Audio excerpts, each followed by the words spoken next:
Welcome back.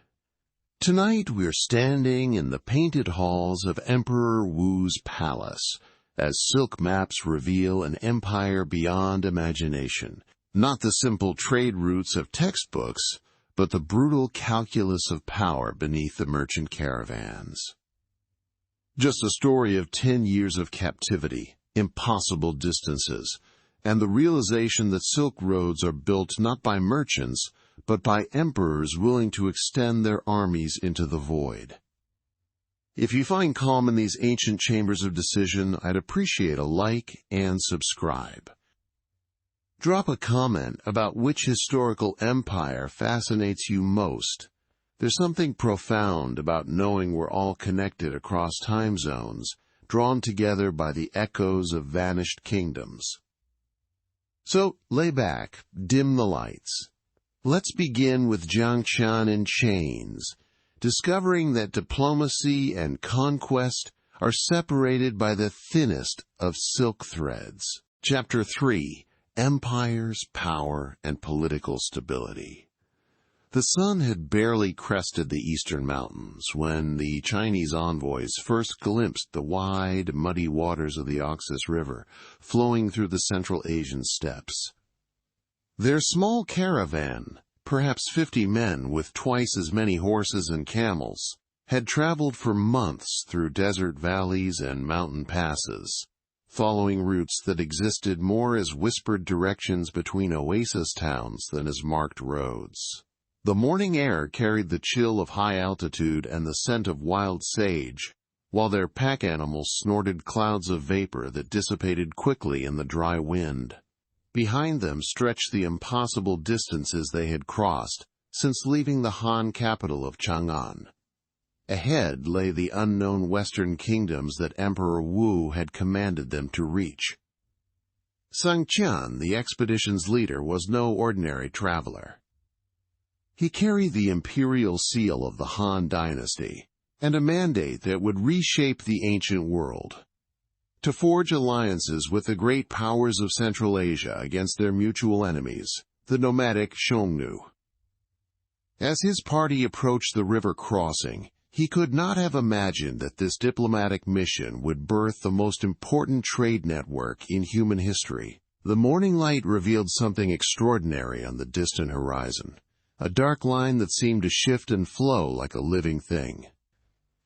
As the Chinese envoys watched in growing amazement, that line resolved into the approaching thunder of thousands of hoofbeats. 20,000 Parthian horsemen emerged from the morning haze, their armor glinting like stars scattered across the golden steppe. The Parthian king had sent this magnificent escort to welcome the Chinese delegation, a gesture of imperial hospitality that spoke volumes about the sophisticated diplomatic protocols already developing between distant kingdoms. The sound was overwhelming. The rhythmic pounding of hooves against earth, the musical jingle of horse harnesses and riders' gear, the shouted commands in languages the Chinese had never heard, and beneath it all, the low rumble of conversations in Persian, Greek, and other tongues that would soon become familiar along the emerging silk roads. The Chinese chronicler Sima Qian would later record that this news delighted the Han emperor when Zheng Qian returned to report on his extraordinary journey. But in that moment by the Oxus River, as clouds of dust rose in the crystalline air, and the two great civilizations of East and West met for the first time in formal diplomatic protocol, a new era was beginning. The Parthian cavalry escort was more than ceremonial courtesy. It was a demonstration of the kind of organized imperial power that could make long-distance trade not merely possible, but profitable and secure. This meeting illuminated a profound truth that would shape the ancient world for centuries to come. The Silk Road flourished not despite the great empires that controlled its routes, but because of them. The network of trade paths stretching from China's ancient capitals to Rome's Mediterranean ports could only function when mighty kingdoms provided the political stability, military protection, and diplomatic frameworks that transformed dangerous wilderness routes into secure commercial highways. The prosperity of merchants, the exchange of ideas between distant cultures, and the flow of precious goods across continents, all depended upon the willingness of emperors and kings to invest their power, their armies, and their treasuries in maintaining what we might call the ancient world's first international infrastructure. Over the following 8 centuries, 3 great periods of imperial stability would create golden ages of Silk Road commerce. The Chinese Han dynasty established the Eastern Foundation with their Pax Sinica, extending military control deep into Central Asia, and creating the security apparatus that protected caravans traveling the dangerous desert routes.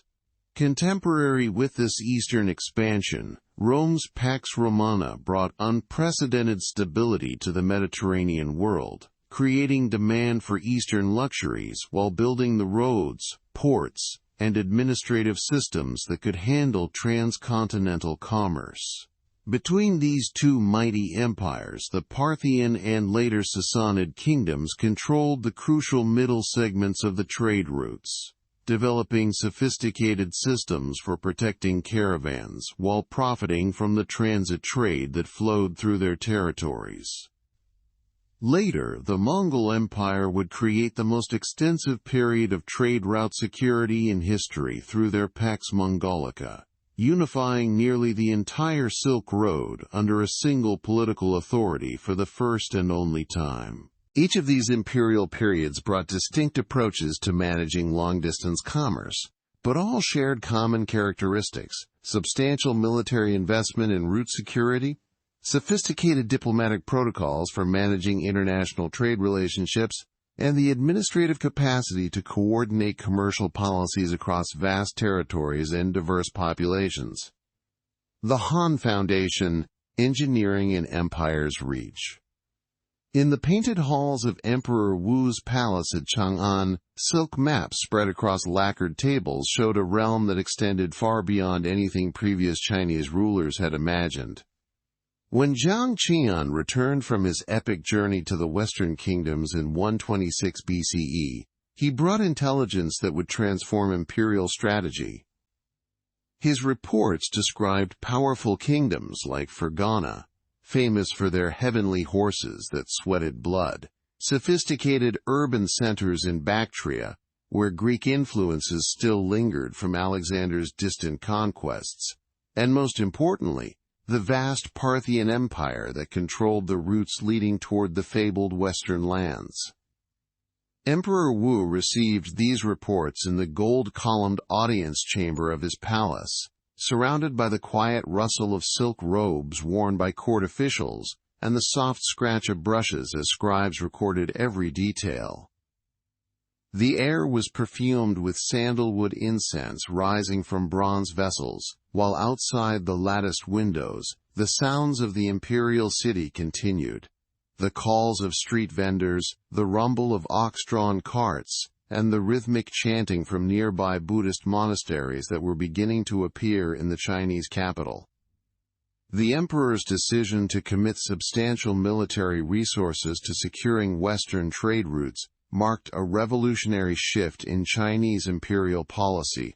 Previous dynasties had focused primarily on defending China proper against northern nomadic threats. Wu's vision extended Chinese power projection across the seemingly endless expanse of Central Asian deserts and mountains, requiring military innovations, engineering marvels, and administrative systems that would influence Chinese governance for millennia. The first step involved extending the Great Wall westward beyond anything attempted before. Chinese engineers surveyed impossible terrain, calculating how to build fortifications across the Hexi corridor that would protect the narrow passage between the Tibetan Plateau and the northern deserts. Work crews labored through scorching summers when the desert air shimmered with heat mirages, and brutal winters when the mountain passes filled with snow that could bury a man and his horse. They quarried stone from distant mountainsides, transported timber from forests hundreds of miles away, and developed new techniques for building walls across terrain that ranged from shifting sand dunes to solid granite cliffs. The wall extension was accompanied by the establishment of an entire infrastructure for long-distance military projection. Garrison towns sprouted along the route, each positioned to provide protection for a day's caravan travel. These were not temporary military camps, but permanent settlements, with agricultural plots to supply the troops, workshops for maintaining weapons and equipment, and administrative buildings for managing the complex paperwork that imperial governance required. At these outposts, Chinese soldiers from provinces thousands of miles away adapted to life in landscapes their grandfathers could never have imagined, learning to navigate by desert stars, to find water in seemingly barren terrain, and to distinguish between friendly traders and hostile raiders approaching across the vast, empty distances. General Ban Chao's military campaigns in the 1st century CE demonstrated the extraordinary commitment Han China made to protecting these western routes. Leading an army of 70,000 mounted infantry and light cavalry, Ban Chao pushed Chinese military presence far beyond the traditional boundaries of empire, reaching the Tarim Basin and establishing diplomatic contact with kingdoms as distant as the Caspian Sea. His soldiers adapted Chinese military techniques to Central Asian warfare, learning to fight alongside local allies, to navigate diplomatic relationships with dozens of small kingdoms and tribal confederations, and to maintain supply lines across distances that challenged the administrative capacity of even the sophisticated Han bureaucracy. These military expeditions were accompanied by engineering projects that transformed the geography of trade. Chinese engineers diverted rivers to supply new oasis settlements, constructed elaborate systems of underground channels called carrés to bring water from mountain snowfields to desert trading posts, and built bridges across gorges that had previously made certain routes impassable during seasonal floods. In the workshops of garrison towns, Chinese craftsmen learned to work with local materials, crafting tools from Central Asian metals, adapting their techniques to different types of stone and timber, and developing new methods for preserving food and equipment in the harsh climate conditions they encountered. The Han administrative system extended Chinese bureaucratic sophistication across these vast new territories, through a complex network of civil officials, military commanders, and local administrators. Chinese scribes adapted their writing systems to record local languages and customs, while Chinese judges learned to adjudicate disputes involving traders from dozens of different kingdoms and cultural backgrounds. The famous Chinese civil service examination system began incorporating knowledge of Central Asian geography, languages, and diplomatic protocols, ensuring that the empire could staff its western outposts with officials capable of managing the complex relationships that successful trade required. Chinese investment in Western route security created the foundation for Silk Road commerce, but it also transformed Chinese society itself. The capital city of Chang'an became a cosmopolitan center where Central Asian merchants established permanent quarters, foreign ambassadors maintained diplomatic missions, and Chinese citizens encountered goods, ideas, and customs from across the known world. In the markets of Chang'an, the sound of Chinese mixed with Persian, Sogdian, and dozens of other languages, while the aromatic steam from food stalls offered flavors that previous generations of Chinese would never have tasted. Cumin and coriander from Central Asian spice traders, fermented mare's milk from nomadic herders, and sweet grapes from the vineyards of distant Fergana. This cultural transformation accompanied economic changes that reached every level of Chinese society. Chinese silk production expanded dramatically to meet Western demand, creating employment for thousands of workers involved in raising silkworms, spinning thread, weaving cloth, and creating the elaborate patterns that became prized across Eurasia. Chinese metalworkers learned new techniques from Central Asian craftsmen, while Chinese farmers began cultivating crops introduced from Western kingdoms, grapes that would establish Chinese viticulture, new varieties of wheat adapted to different climate conditions, and alfalfa that would revolutionize Chinese horse breeding by providing superior fodder for the cavalry forces that Chinese expansion required. The Han Dynasty's investment in Western expansion created the Eastern foundation of Silk Road commerce, but it represented far more than a commercial venture. It was a conscious imperial decision to extend Chinese civilization across seemingly impossible distances, to create the military and administrative infrastructure necessary for maintaining security and order in regions that had never experienced centralized governance, and to develop the diplomatic relationships with foreign powers that would make peaceful commerce possible. When Chinese merchants could finally travel safely from Chang'an to the Western kingdoms, they were following routes protected by Chinese soldiers, governed by Chinese administrative systems, and secured through diplomatic relationships that Chinese envoys had carefully negotiated with the kingdoms and tribal confederations that controlled the intervening territories. Roman expansion and the maritime alternative. While Chinese armies marched westward across the deserts of Central Asia, on the far side of the ancient world, Roman legions were conquering the Mediterranean basin and creating their own commercial empire. The rise of Roman power followed a different geographic logic. Instead of the overland routes that connected China to Central Asia, Rome's expansion focused on controlling the Mediterranean Sea and its surrounding coastlands. Yet the two empires' commercial networks would eventually connect across the vast Eurasian landmass, creating the first truly transcontinental trade system in human history.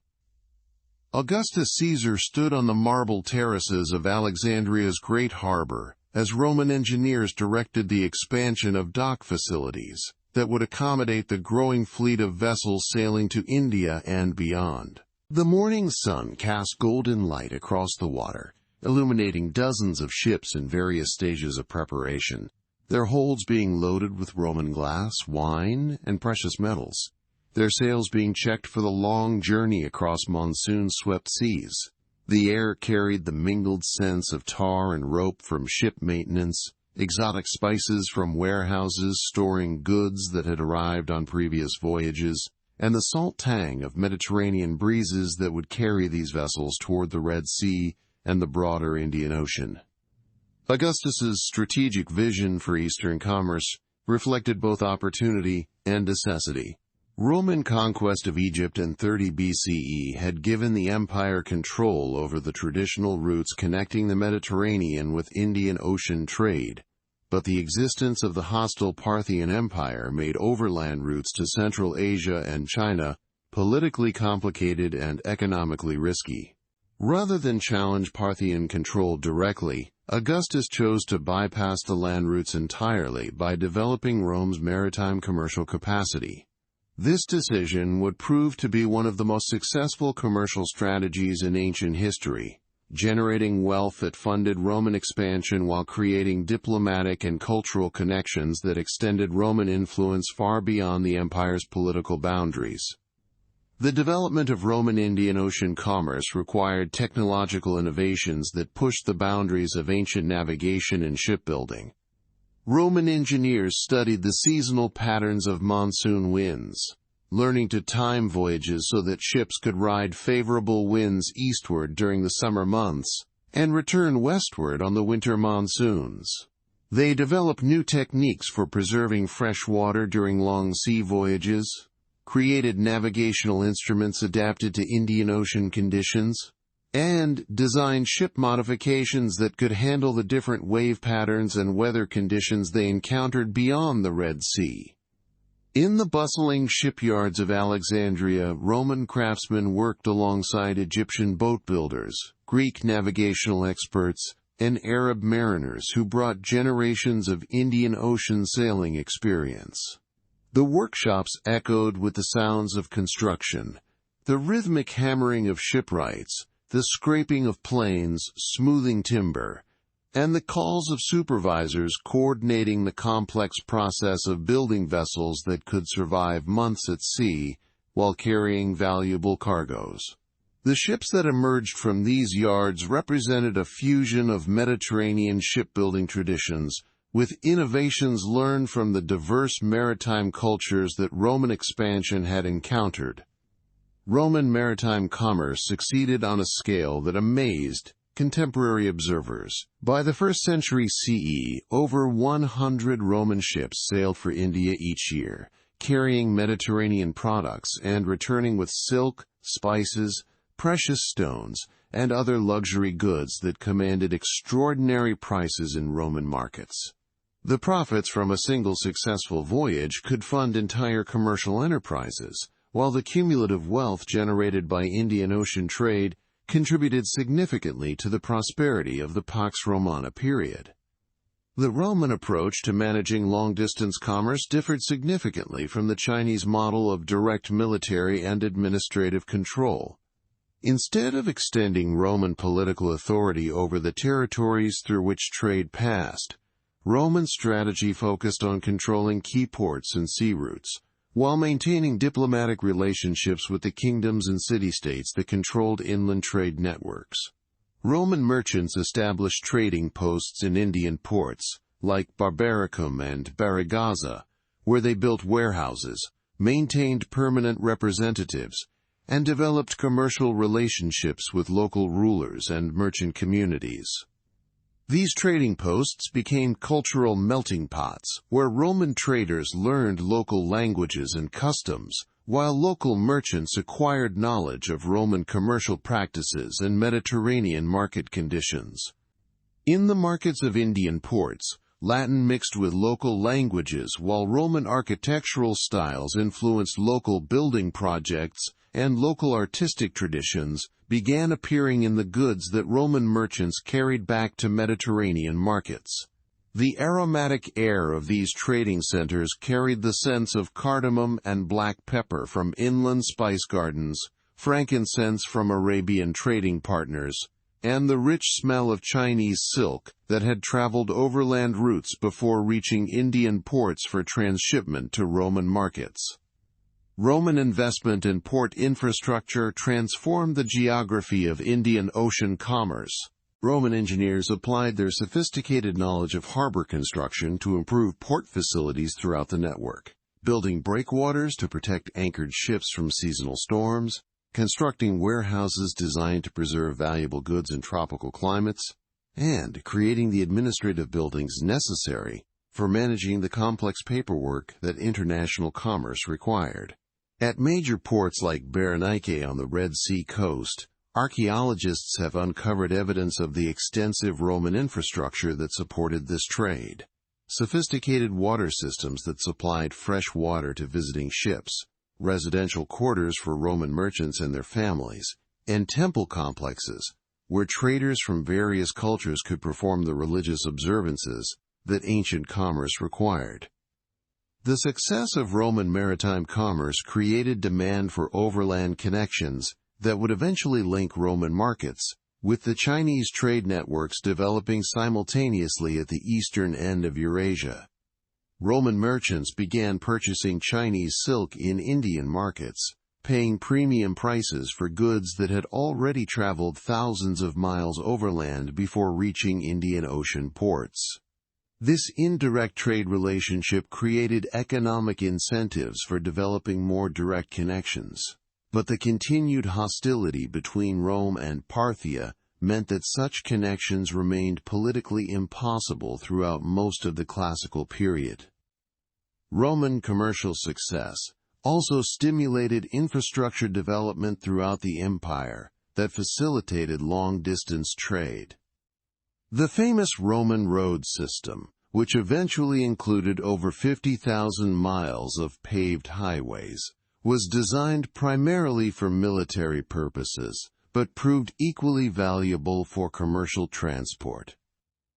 Roman roads connected Mediterranean ports with markets throughout the empire, creating efficient distribution networks that could move Eastern luxury goods from coastal entry points to consumers in Gaul, Britain, Spain, and the Danubian provinces. In the markets of Rome itself, the success of Eastern commerce created cultural changes that paralleled those occurring in Chang'an, as Chinese society adapted to contact with Western kingdoms. Roman consumers developed tastes for exotic goods that previous generations had never encountered. Chinese silk became so popular that Roman moralists complained about the drain on imperial finances, while spices from India and Indonesia transformed Roman cuisine and created demand for specialized cooking techniques that incorporated flavors from across the known world. The wealth generated by Eastern commerce also funded the architectural and artistic achievements that defined the Pax Romana period. Roman engineers used profits from Indian Ocean trade to finance the construction of public buildings, aqueducts, and other infrastructure projects that made Roman cities models of urban sophistication throughout the ancient world. Roman artists incorporated artistic motifs learned from Eastern trade contacts, while Roman scholars began studying the geographic and ethnographic information that Roman merchants brought back from their commercial voyages. By the 2nd century CE, Roman maritime commerce had created an alternative to the overland Silk Road that was in many ways more efficient and profitable than the land routes. Roman ships could carry larger cargoes than camel caravans, could travel faster than overland transport, and were less vulnerable to the political instabilities that periodically disrupted land-based trade. However, maritime commerce remained dependent on seasonal weather patterns and was vulnerable to piracy and shipwreck in ways that overland trade was not.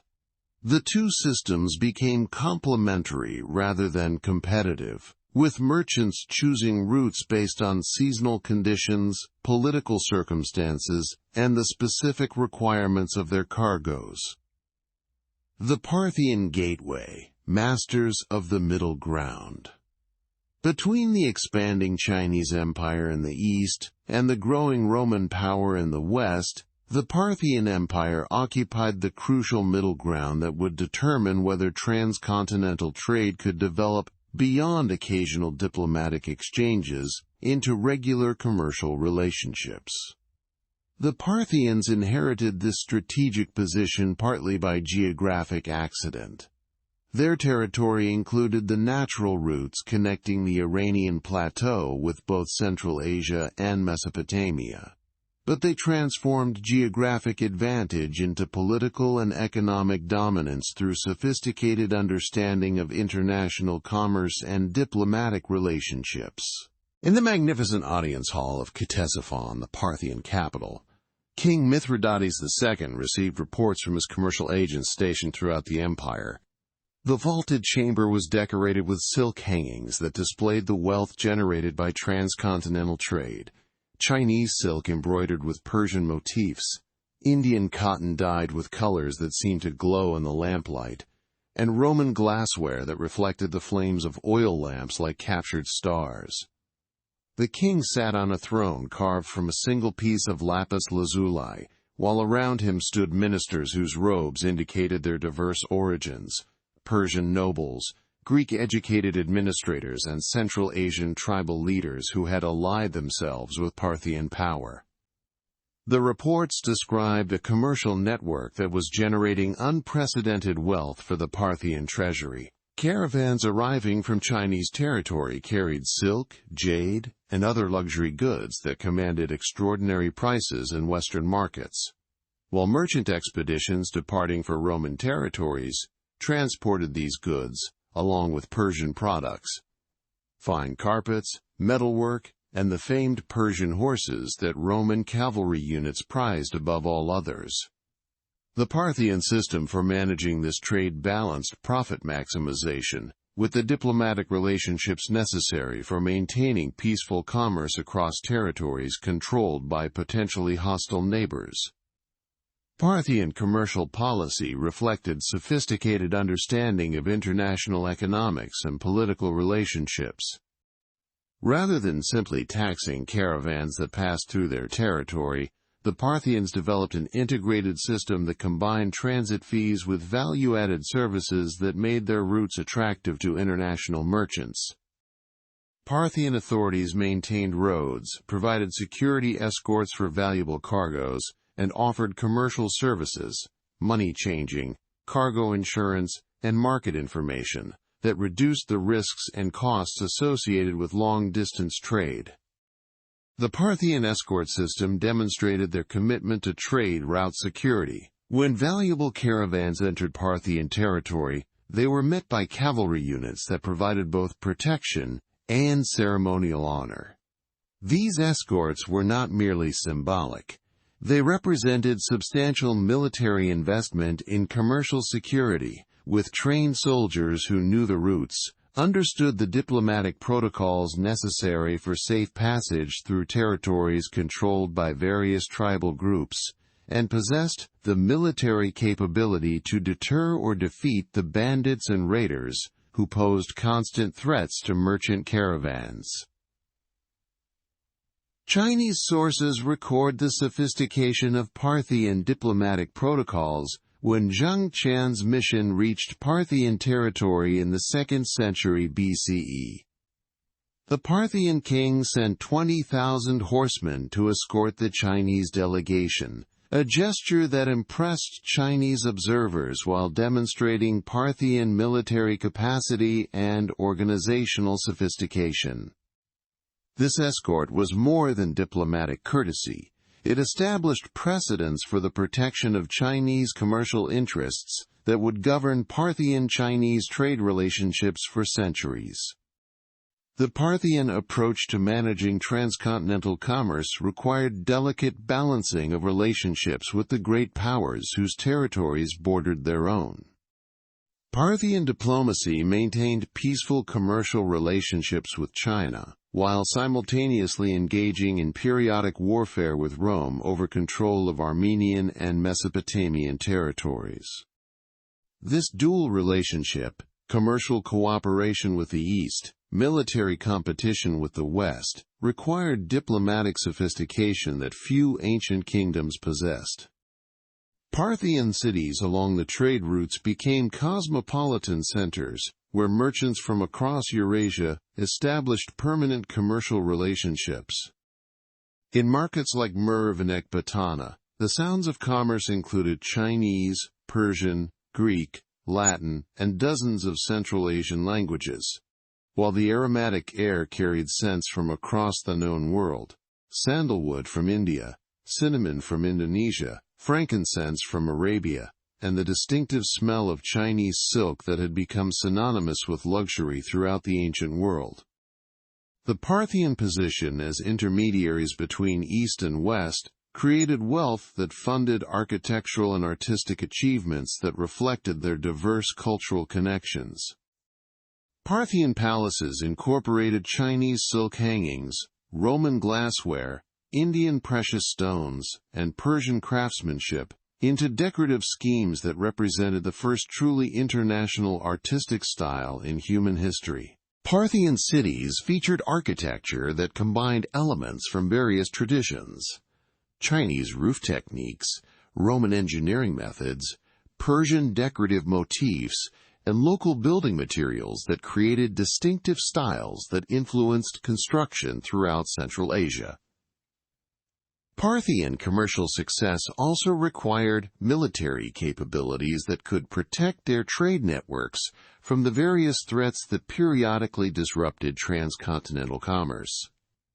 Parthian armies developed cavalry techniques that made them among the most feared military forces in the ancient world, as Roman legions discovered disastrously at the Battle of Carrhae in 53 BCE.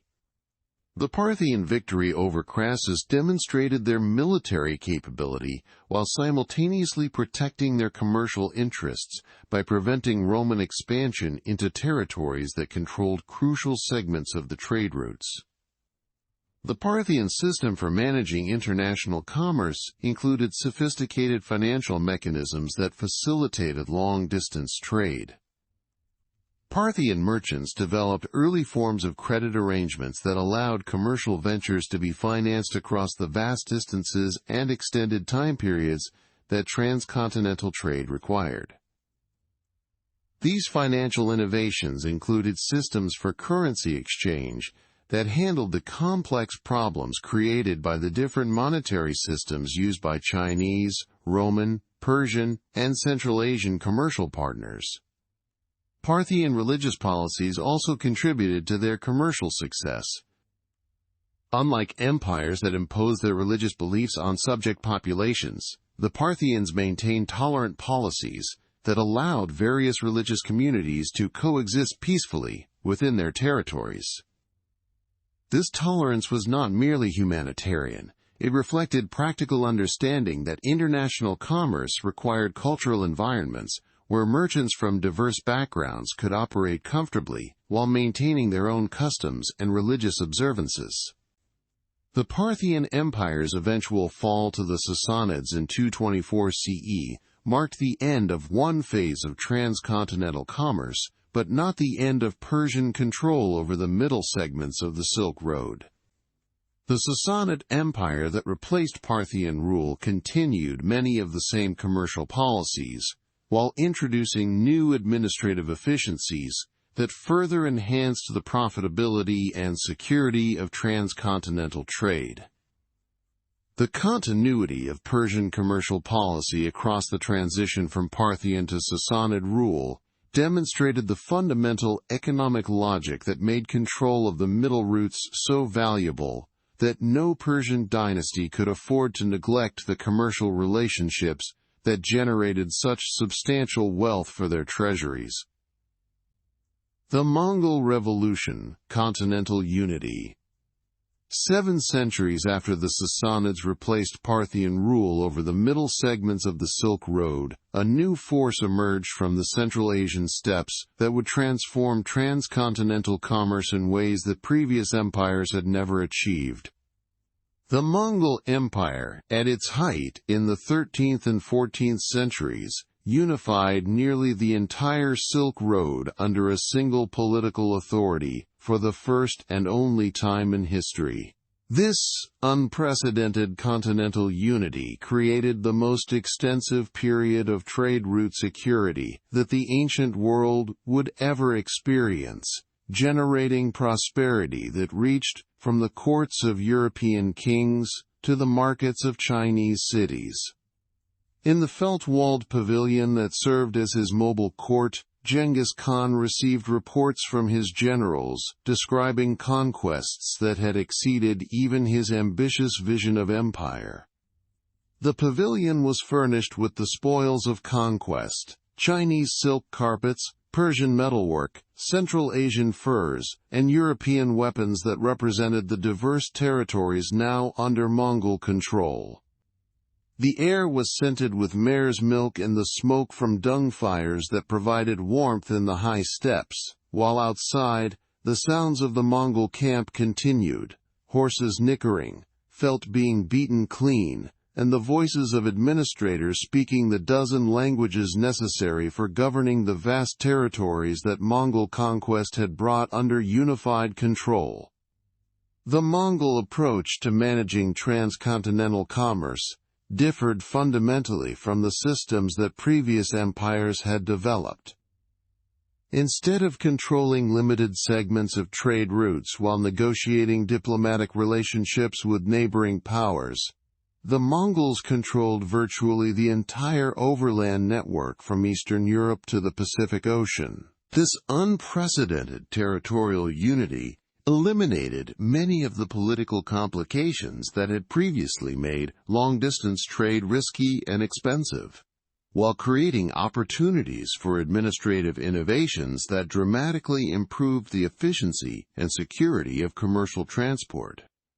The Mongol Yam system represented the most sophisticated communications and transportation network that the ancient world had ever developed. This postal relay system stretched across the entire empire, with stations positioned at intervals that allowed mounted messengers to change horses regularly while maintaining maximum speed across vast distances. The Yam stations also served commercial functions, providing lodging and supplies for merchant caravans while maintaining the security forces necessary to protect valuable cargoes from bandits and raiders. The construction and maintenance of the Yam system required administrative capabilities that previous nomadic confederations had never possessed. Mongol administrators calculated the optimal spacing for relay stations across terrain that ranged from European forests to Central Asian deserts to Chinese agricultural regions. They developed standardized procedures for station management that could be implemented by local administrators who spoke different languages and came from different cultural backgrounds. They created supply systems that could maintain adequate provisions for both the postal service and commercial traffic across regions with different climates, agricultural systems, and local resources. The Mongol approach to religious and cultural diversity also contributed significantly to their commercial success. Unlike empires that attempted to impose cultural uniformity on conquered populations, the Mongols maintained policies of remarkable tolerance that allowed diverse communities to coexist peacefully within their territories. The Mongol capital of Karakorum hosted 12 Buddhist temples, 2 mosques, and a Christian church, while Mongol courts employed administrators and advisors from across Eurasia who brought diverse skills and knowledge to imperial governance. This cultural tolerance reflected Mongol pragmatism rather than humanitarian philosophy, but it created ideal conditions for international commerce. Merchants from various cultural backgrounds could operate throughout the Mongol Empire without fear of religious persecution or cultural discrimination, while the Mongol administrative system protected commercial activities regardless of the ethnic or religious identities of the traders involved. In the markets of Mongol cities, Jewish merchants from Eastern Europe traded alongside Muslim merchants from Central Asia, Buddhist monks from China, and Christian missionaries from Western Europe, creating cosmopolitan environments that facilitated cultural as well as commercial exchanges. The Mongol period also witnessed technological and cultural exchanges that transformed societies throughout Eurasia. The unprecedented security of Mongol trade routes allowed innovations to spread more rapidly than ever before in human history. Chinese printing technology reached European markets, Islamic mathematical concepts influenced Chinese scholarship, European metallurgical techniques improved Central Asian weapon production, and medical knowledge from various traditions began combining into new synthetic approaches that incorporated insights from across the known world. The travels of Marco Polo epitomized the opportunities that Mongol rule created for individual merchants and explorers. Polo's family could travel from Venice to the court of Kublai Khan, because Mongol policies guaranteed safe passage for peaceful travelers throughout their territories.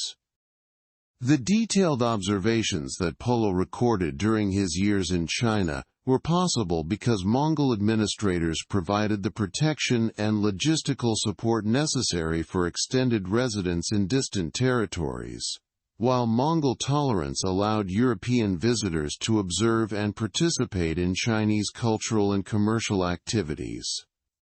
Mongol commercial policies also included financial innovations that facilitated large-scale international trade. The Mongols developed paper currency systems that were accepted throughout their empire, eliminating many of the complications that different monetary systems had previously created for long-distance commerce. They established credit mechanisms that allowed merchants to finance commercial ventures across the vast distances and extended time periods that transcontinental trade required. They created commercial law systems that provided consistent legal frameworks for resolving disputes and enforcing contracts across territories with different legal traditions. The prosperity generated by Mongol trade policies reached every level of society throughout their territories. In Chinese cities, increased demand for luxury goods stimulated production in silk workshops, porcelain kilns, and metalworking shops that employed thousands of craftsmen. In Central Asian oasis towns, the security and profitability of trade routes funded urban development projects that transformed modest settlements into prosperous commercial centers. In European cities, the availability of Eastern luxury goods created new consumer markets, while providing capital for the commercial and banking innovations that would later fund European expansion. The Mongol Empire's eventual fragmentation in the late 13th and 14th centuries marked the end of continental political unity, but Mongol influence on transcontinental commerce continued long after their political authority had dissolved. The administrative techniques, commercial practices, and cultural tolerance that had made Mongol rule so conducive to international trade influenced the policies of successor states throughout Eurasia. The trade routes that Mongol investment had developed continued to function even as political authority fragmented, while the commercial relationships that Mongol protection had fostered provided foundations for continued cultural and economic exchange. The Mongol period demonstrated that transcontinental commerce reached its greatest efficiency and profitability when political unity eliminated the diplomatic complications and security risks that had previously made long-distance trade expensive and dangerous.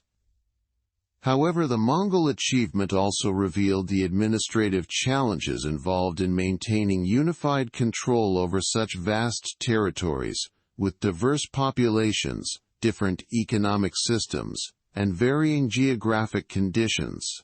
No subsequent empire would duplicate the territorial extent of Mongol rule, leaving transcontinental commerce dependent on the complex diplomatic relationships between multiple political authorities that had characterized earlier periods of Silk Road development. The architecture of ancient globalization. The great periods of imperial stability that enabled Silk Road prosperity, the Han Pax Sinica, the Roman Pax Romana, the Mongol Pax Mongolica, created more than commercial opportunities.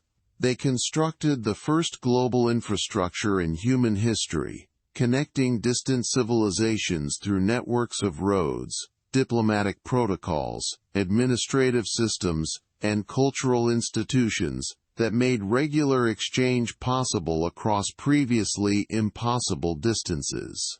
These achievements required governmental capabilities and financial commitments that only the most powerful and sophisticated ancient states could manage, while generating cultural and economic transformations that influenced societies throughout Eurasia for centuries after the empires themselves had fallen.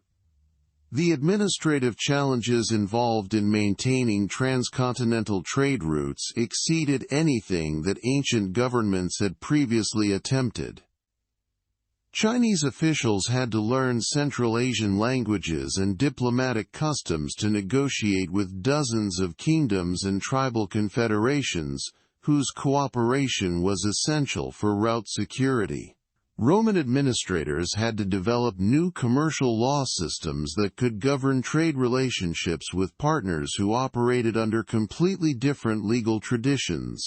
Parthian and Sassanid bureaucrats had to balance the competing interests of Eastern and Western trading partners, while managing the domestic economic effects of large-scale transit commerce.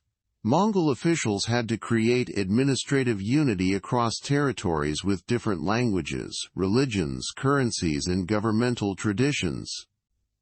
These administrative achievements required educational and cultural innovations that transformed the societies that created them. Chinese universities began teaching Central Asian geography and languages, while Chinese scholars developed new mapping techniques and geographic knowledge that incorporated information gathered from commercial and diplomatic contacts across Eurasia. Roman schools began including Eastern commercial law in their curricula, while Roman scholars translated foreign texts and incorporated foreign knowledge into Roman academic traditions. Persian educational institutions became centers for multilingual scholarship, where students learned Chinese, Greek, Latin, and various Central Asian languages, as preparation for careers in international commerce and diplomacy. The economic effects of transcontinental trade transformed production throughout the ancient world. Chinese silk production expanded to meet Western demand, creating employment for hundreds of thousands of workers, while stimulating innovations in textile technology that influenced fabric production throughout Asia. Roman glassmaking developed new techniques for creating products that appealed to Eastern markets, while Roman metal workers learned new methods from Eastern trading partners that improved the quality and efficiency of Mediterranean manufacturing. Persian carpet weaving incorporated designs and techniques learned from Chinese and Central Asian traditions, creating artistic styles that influenced decorative arts throughout the Middle East. These economic transformations also created social changes that reached every level of society in the participating civilizations. In Chinese cities, international trade created new categories of employment: translators, cultural guides, diplomatic specialists, and commercial agents who facilitated relationships between Chinese merchants and foreign trading partners. In Roman cities, Eastern trade created demand for new types of expertise: navigational specialists, foreign language teachers, cultural advisors, and commercial law experts who could manage the complex relationships that international commerce required. The cultural effects of sustained transcontinental exchange proved even more significant than the economic transformations. Religious ideas traveled the trade routes alongside commercial goods, creating the first period of systematic cultural exchange between the major civilizations of Eurasia. Buddhism spread from India to China, Central Asia, and beyond, while Christianity, Islam, Zoroastrianism, and other religious traditions found new audiences in distant territories. These religious exchanges were facilitated by the political stability and cultural tolerance that successful trade required, creating intellectual environments where different traditions could encounter each other peacefully. Artistic and technological innovations also traveled the trade routes, creating synthetic traditions that combined elements from various cultures. Chinese artists incorporated Persian and Central Asian motifs into their decorative schemes, while Persian craftsmen learned Chinese techniques for silk production and porcelain manufacturing. Roman architects adapted Eastern building methods to Mediterranean conditions, while Chinese engineers applied Roman construction techniques to local building projects. These artistic exchanges created the first truly international artistic styles in human history, influencing aesthetic traditions that would continue developing long after the political conditions that created them had changed. The linguistic effects of transcontinental exchange also proved lasting and significant. Trade necessities created demand for multilingual education that influenced academic traditions throughout Eurasia. Sogdian became the lingua franca of Central Asian commerce, while Persian served similar functions in Middle Eastern trade networks. Chinese, Greek, and Latin all acquired international significance as languages of commerce and diplomacy, while dozens of local languages incorporated vocabulary and concepts learned from foreign trading partners. The technological innovations that trade encouraged had effects that extended far beyond commercial applications. Chinese paper-making technology reached European markets through trade contacts, revolutionizing European record-keeping and intellectual life. Islamic mathematical concepts influenced Chinese scholarship through commercial relationships, while Chinese printing technology transformed book production throughout Eurasia. These technological exchanges accelerated innovation in all participating civilizations, creating the first period of systematic international technological cooperation in human history. The legal and institutional innovations that transcontinental trade required also influenced governmental development throughout the ancient world. Commercial law systems developed new concepts for managing international relationships, while diplomatic protocols established precedents for peaceful cooperation between different political systems. Currency exchange mechanisms created early forms of international banking, while commercial insurance systems provided models for risk management that influenced various types of economic activity. The decline of these great periods of imperial stability invariably led to contractions in transcontinental commerce, demonstrating the dependence of ancient globalization on political conditions that required enormous governmental investments to maintain. When the Han Dynasty weakened in the 2nd century CE, Chinese control over Central Asian routes diminished, reducing the security and profitability of Eastern trade. When Roman authority contracted in the 3rd century, Mediterranean commerce declined, while political instability made Eastern routes more dangerous and expensive. When the Mongol Empire fragmented, transcontinental unity disappeared, recreating the diplomatic complications and security risks that unified rule had temporarily eliminated. However, the cultural and technological achievements that these periods of expanded trade had created continued influencing human development long after the political conditions that enabled them had disappeared. The religious, artistic, intellectual, and technological exchanges that imperial stability had facilitated established foundations for continued cultural development that proved more durable than the empires themselves.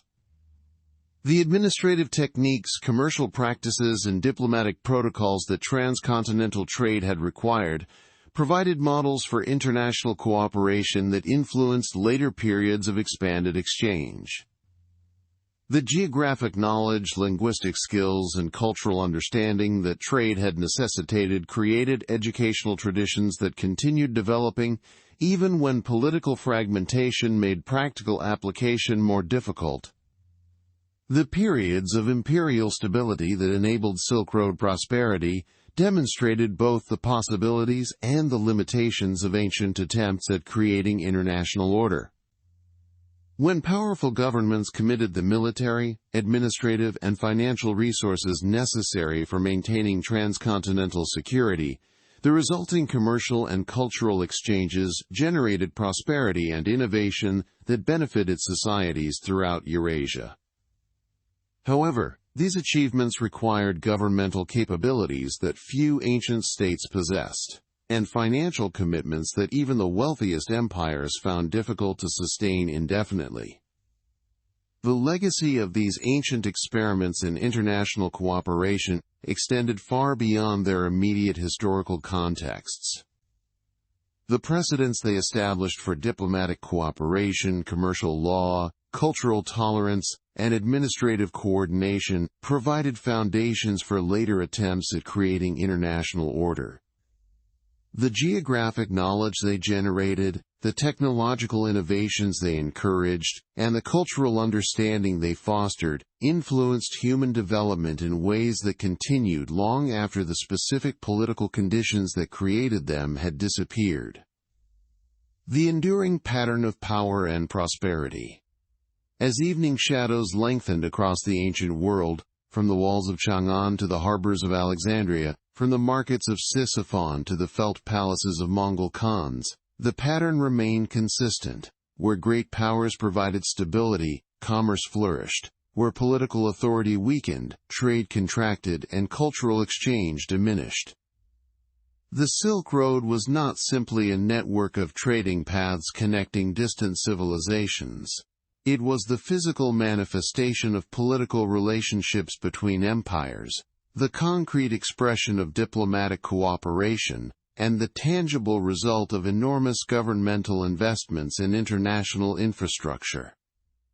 The Chinese garrison commander watching the western horizon from his watchtower on the extended Great Wall understood this relationship intuitively. The safety of the merchants sleeping in the caravanserai below depended directly on his soldiers' vigilance, on the diplomatic agreements his emperor had negotiated with Central Asian kingdoms, and on the administrative systems that ensured his troops remained supplied and paid across the vast distances that separated his post from the imperial capital. When his vigilance succeeded, caravans passed safely. When his attention lapsed, merchants died, and goods were lost, creating ripple effects that influenced commercial decisions in markets thousands of miles away. The Roman merchant, watching monsoon clouds gather over the Indian Ocean, understood the same principles from a different perspective. The success of his commercial venture depended on Roman naval patrols that kept sea routes clear of pirates, on diplomatic relationships that Roman envoys had established with Indian port authorities, and on the commercial law systems that Roman administrators had developed to govern international trade disputes. When these systems functioned effectively, profits flowed. When they failed, commercial ventures collapsed, creating financial repercussions that influenced investment decisions throughout the Roman commercial network. The Parthian king, receiving tribute from successful caravan trade, understood most clearly of all how political decisions influenced commercial outcomes. His empire's prosperity depended directly on his government's ability to balance competing relationships with Eastern and Western trading partners, while maintaining internal security across territories populated by diverse ethnic and religious communities.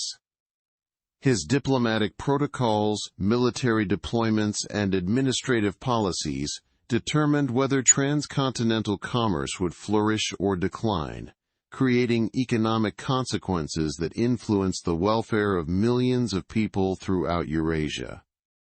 The Mongol administrator coordinating the Yam system's operations across continental distances understood the scale of governmental commitment that truly secure international commerce required. His relay stations, security forces, and communication networks represented investments that only the most powerful empire in human history could afford to maintain. When Mongol unity provided these services effectively, transcontinental exchange reached unprecedented levels of efficiency and cultural significance. When Mongol authority fragmented, international commerce contracted to the more limited and expensive forms that characterized earlier historical periods. These individual perspectives reflected a larger historical truth that extended far beyond the specific circumstances of ancient Eurasian trade. The development of complex international economic relationships required political conditions that few societies in human history have successfully created or maintained. The administrative sophistication, military capabilities, diplomatic skills, and financial resources necessary for managing transcontinental commerce exceeded the capacities of most ancient governments, making periods of successful long-distance trade relatively rare and historically significant achievements. The great periods of Silk Road prosperity occurred when exceptional political circumstances aligned to create the stability, security, and administrative coordination that international commerce required. The Han Pax Sinica, Roman Pax Romana, and Mongol Pax Mongolica represented more than military victories or territorial expansions. They constituted governmental achievements that enabled cultural and economic exchanges on scales that would not be duplicated until the emergence of modern transportation and communication technologies. The decline of these periods of political stability invariably led to contractions in international commerce, demonstrating the dependence of ancient globalization on specific political conditions that required enormous ongoing investments to maintain. When imperial authority weakened, trade routes became dangerous, diplomatic relationships deteriorated, and the administrative systems that facilitated international exchange collapsed or became ineffective. The cultural and economic benefits that expanded trade had generated contracted accordingly, creating cycles of expansion and contraction that characterized ancient international relationships. However, the achievements of these periods of expanded exchange created lasting changes that influenced human development long after the specific political conditions that enabled them had disappeared. The technologies, artistic traditions, religious ideas, and cultural practices that transcontinental trade had spread continued developing in their new environments, creating synthetic traditions that combined elements from various cultures. The administrative techniques, commercial practices, and diplomatic protocols that international trade had required provided models for later attempts at creating international cooperation. The geographic knowledge, linguistic skills, and cultural understanding that expanded exchange had necessitated established educational traditions that continued influencing intellectual development even when practical applications became more limited. The pattern established by ancient experiments in transcontinental commerce would repeat throughout human history, with variations in technology, scale, and geographic scope, but with consistent underlying relationships between political stability and international exchange. The Roman roads that carried Chinese silk to European markets established precedents for the transportation infrastructure that would enable later periods of expanded trade. The diplomatic protocols that regulated Silk Road commerce provided models for the international law systems that would govern modern international economic relationships. The administrative techniques that managed ancient transcontinental exchange influenced the bureaucratic innovations that would enable modern international organizations. The enduring lesson of Silk Road history lies not in the specific details of ancient commercial relationships, but in the demonstration that complex international exchange requires political foundations that few societies successfully create, and that all societies find difficult to maintain indefinitely. The prosperity and cultural achievement that result from successful international cooperation provide compelling incentives for attempting to create such foundations, while the historical record of how difficult these achievements are to sustain provides sobering reminders of the challenges involved in creating lasting international order.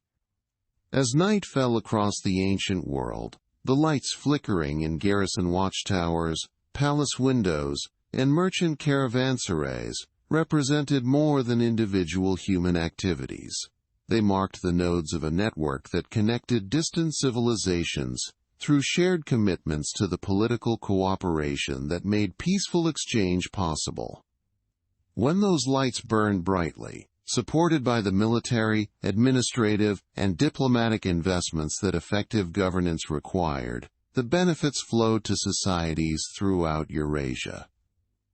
When political support weakened, and the lights dimmed, the connections contracted, and the benefits diminished, leaving future generations to rediscover the political foundations that successful international cooperation required.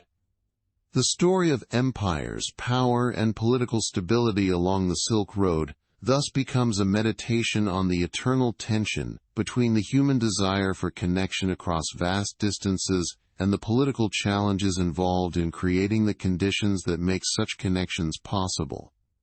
The ancient world's greatest achievement in international cooperation provides both inspiration for what human societies can accomplish when they commit to peaceful exchange and sobering recognition of how difficult such achievements are to create and maintain across the vast distances of space, time, and cultural difference that separate human communities. In the gentle silence that follows the end of empire, when the last caravan has passed through abandoned gates, and the final diplomatic embassy has returned home with news of distant kingdoms, what remains is the enduring human aspiration for connection across the vastness that separates us. The Silk Road was never merely about silk or roads or even trade. It was about the persistent human belief that distance need not mean isolation, that difference need not mean hostility, and that with sufficient commitment to the patient work of building trust across cultural boundaries, even the most distant strangers might become partners in the ancient and continuing human enterprise of learning from one another. The empires that made this possible have long since crumbled into archaeological fragments, their administrative systems dissolved, their military formations scattered to the winds of history. But the pattern they established, the demonstration that political stability enables cultural flourishing, that security creates space for wonder, and that diplomatic patience can transform wilderness routes into highways of human connection. This pattern remains available to every generation that chooses to invest in the careful, expensive, and endlessly worthwhile work of building bridges across the distances that separate human communities.